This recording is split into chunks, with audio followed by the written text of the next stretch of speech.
Hi, I'm Dr. Bertice Berry, and I need to tell you this story. In truth, I thought I told the story. I thought I was recording a minute ago, and I was not recording. Anyway, so I've come to see that the better I've become at telling stories, my stories, the better I've become at not trying to tell somebody else's story.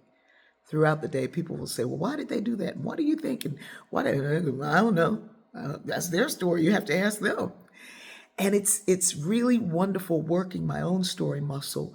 It enables me to see that I can't see into somebody else's inner workings. I'm learning to see into mine. And the more I can see into my own inner workings, the less interested I am in trying to tell somebody else's why.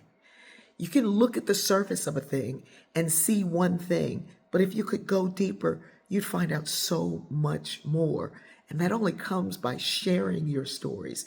And when you share your stories, you hear something of another person's story that helps you connect to your own.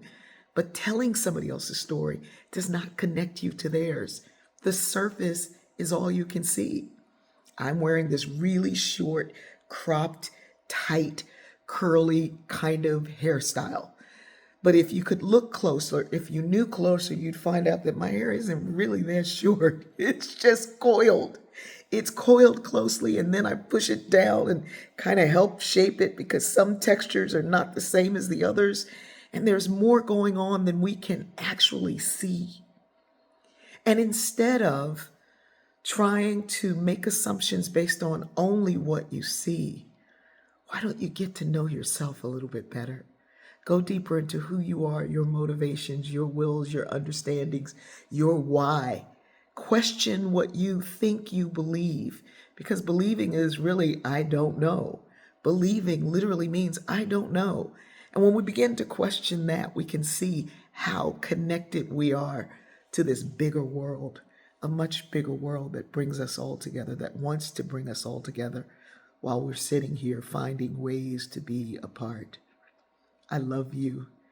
And the more I sit on a porch and sing, the more I connect to a friend that's gone, the more I can see that nothing is ever lost in the universe and that we're all connected, that God loves us all, and that we are all magnificent and wonderful, fearfully and beautifully made. We are unique, and in our uniqueness, we are connected. I hope I made some sense to you, because it sure does make sense to me. Look at this. Look at this. Look at this. This is crazy. This is crazy. I love you.